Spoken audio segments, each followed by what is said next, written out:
اعوذ باللہ من الشیطان الرجیم بسم اللہ الرحمن الرحیم۔ آغاز ہوتا ہے ہمارا آیت نمبر 62 سے۔ اللہ تعالیٰ ارشاد فرماتے ہیں وَتَرَى كَثِيرًا مِّنْهُمْ يُسَارِعُونَ فِي الْإِثْمِ وَالْعُدْوَانِ۔ اللہ تعالیٰ فرماتے ہیں کہ بات چل رہی تھی یہود کے بارے میں اور یہودیوں کی بری عادات کے بارے میں بیان ہو رہا تھا۔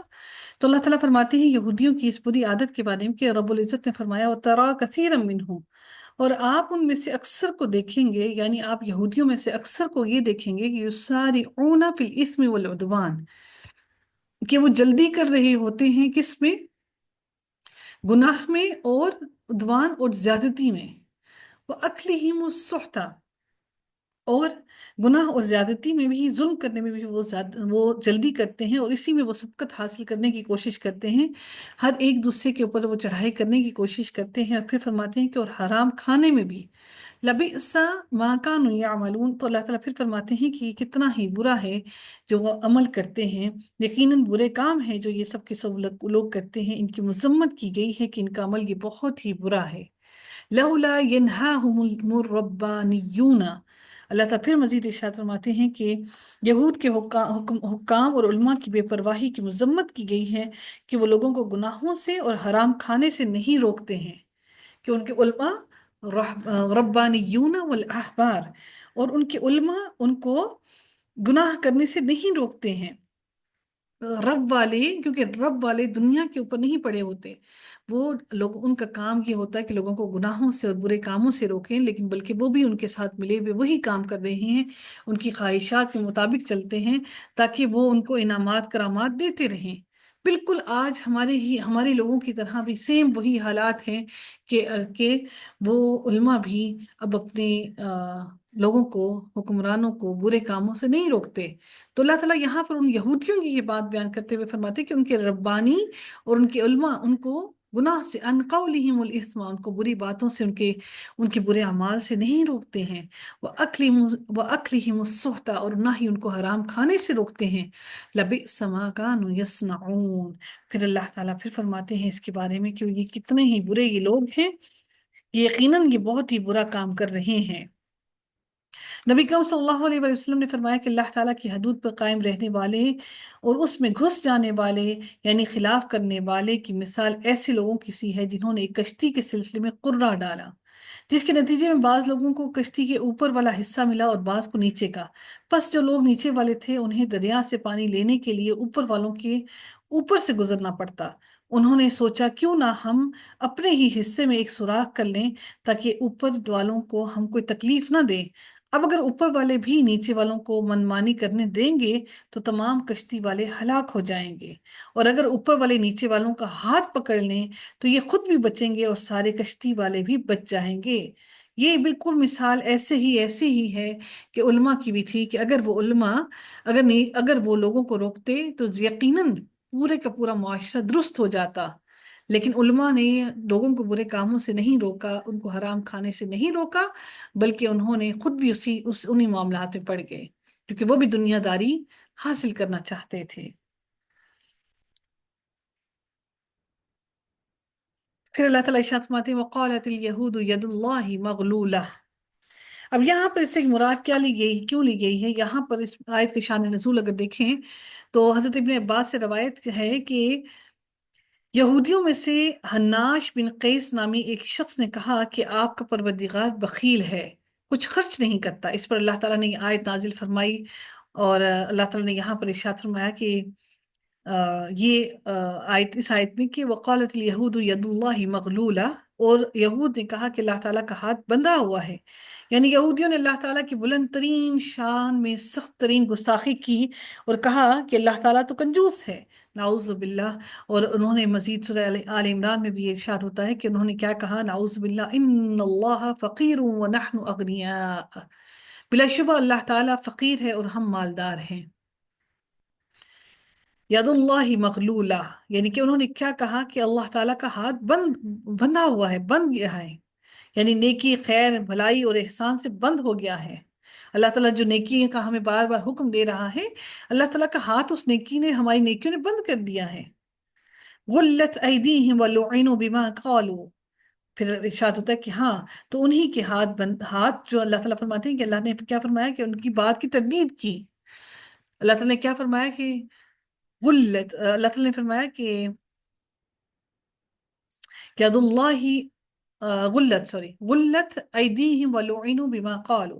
اللہ تعالیٰ فرماتے ہیں کہ ہاتھ تو انہی کے بندھے ہوئے ہیں جو یہ بات کہہ رہے ہیں، اور اس کی وجہ سے جو انہوں نے کہا ان پر، ولعنوا جو انہوں نے کہا، بما قالوا جو انہوں نے کہا، اس وجہ سے ان پر لعنت کی گئی ہے۔ بل یداہ مبسوطتان، بلکہ اللہ تعالیٰ فرماتے ہیں کہ بلکہ اللہ تعالیٰ کے دونوں ہاتھ، یداہ تثنیہ کا صیغہ ہے، اس کے دونوں ہاتھ مبسوطتان، کہ اس کے دونوں ہاتھ کھلے ہوئے ہیں، اور وہ جہاں چاہتا ہے اپنے ان دونوں ہاتھوں سے ينفق كيف يشاء، جہاں چاہتا ہے وہ خرچ کرتا ہے۔ اللہ تعالیٰ جہاں چاہتا ہے، جس کو چاہتا ہے وہ اس سے عطا کرتا ہے۔ اللہ تعالیٰ اپنے فضل اور احسان کے دروازے بند نہیں کرتا، وہ جس پر جتنا چاہتا ہے اپنے فضل سے اس کو عطا کرتا ہے۔ اللہ تعالیٰ نے سورہ ابراہیم میں ارشاد فرمایا کہ اور اس نے تمہیں ہر چیز میں سے دیا جس کا بھی تم نے اس سے سوال کیا، اور اگر تم اللہ تعالیٰ کی نعمتوں کا شمار کرو تو انہیں شمار نہیں کر پاؤ گے، بلا شبہ انسان یقیناً بڑا ظالم اور بہت ہی ناشکرا ہے۔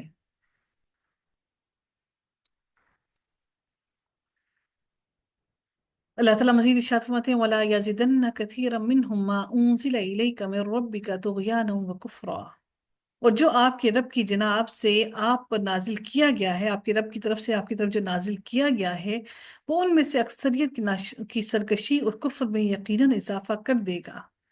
طغیاناً سرکشی میں، وکفراً اور کفر میں اضافہ کر دے گا۔ قرآن مجید کا نزول اکثر یہودیوں کی سرکشی اور کفر کو بڑھا دیتا تھا، یعنی کہ قرآن مجید میں جب وہ قرآن مجید کی آیتیں سنتے ہیں تو اس میں سرکشی میں اور مزید بڑھ جاتے ہیں، کوئی ایسی ایسی باتیں نکال لاتے ہیں کہ اللہ تعالیٰ کا مزید مخالفت کریں۔ وَأَلْقَيْنَ بَيْنَهُمُ الْعَدَاوَةَ وَالْبَغْضَاءَ إِلَى يَوْمِ الْقِيَامَةِ، پھر اللہ تعالیٰ فرماتے ہیں کہ اور ہم نے ان کے درمیان قیامت کے دن تک بغض اور عداوت ڈال دی ہے۔ اللہ تعالیٰ کا یہ اعلان ہے کہ ہم نے یہودیوں اور عیسائیوں کے درمیان قیامت تک کے لیے دشمنی ان کے دلوں میں ڈال دی ہے۔ ان کے فرقوں میں قیامت تک اتحاد نہیں ہو سکتا، ایک دوسرے کی مدد نہیں کریں گے، ایک دوسرے سے محبت نہیں کریں گے، کسی ایسی بات پر متفق نہیں ہوں گے جس میں ان کی کوئی مصلحت ہو،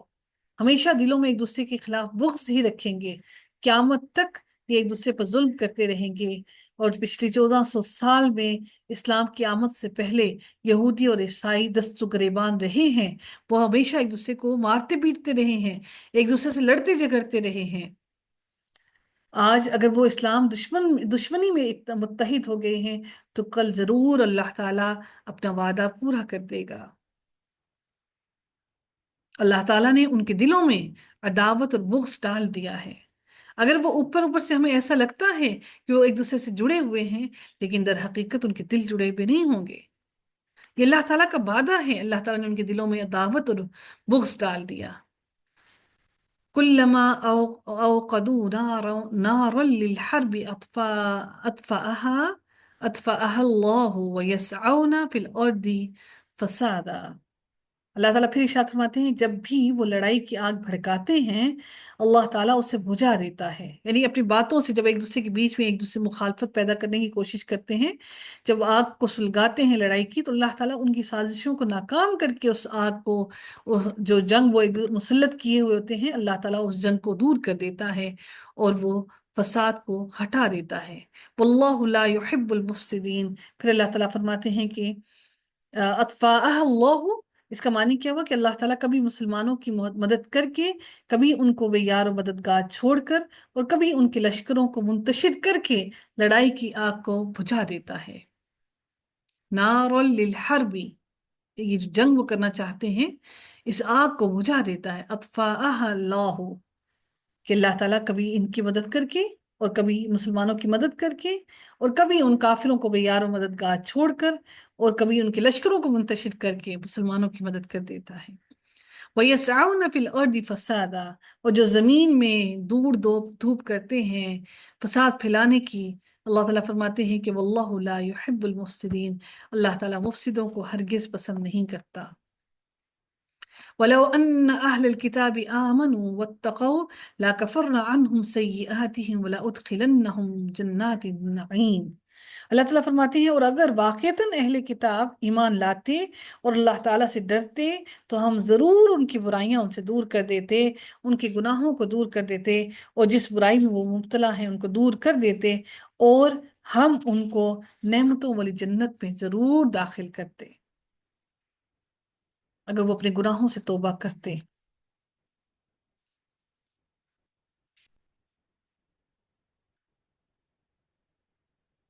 اللہ تعالیٰ مزید ارشاد فرماتے ہیں وَلَوْ أَنَّهُمْ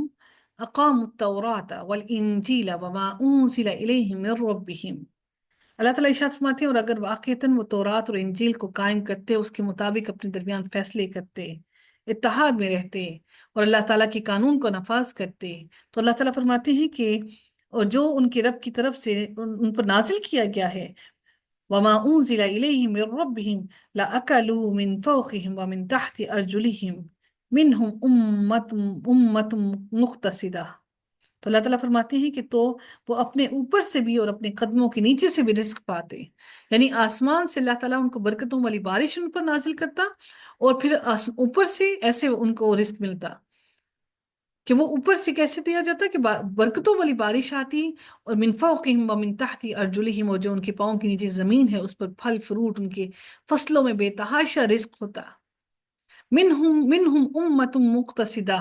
پھر اللہ تعالیٰ پھر مزید ارشاد فرماتے ہیں کہ ان میں سے ایک گروہ درمیانی روش پر ہے، یعنی اس سے کیا مراد ہے ان میں سے ایک گروہ درمیانی روش پر ہے، یعنی ایک گروہ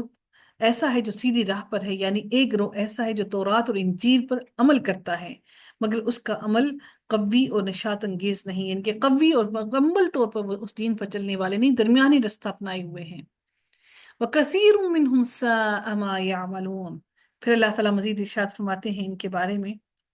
کہ ان میں سے زیادہ تر لوگ بہت ہی برا کر رہے ہیں، جو اللہ تعالیٰ کے دین پر نہیں چلتے، جو نیکیوں میں سبقت حاصل نہیں کرتے، اور جو برائیوں کے رستے کو اپنائے ہوئے ہیں، ان میں سے اکثر لوگوں کا عمل برا ہی ہے۔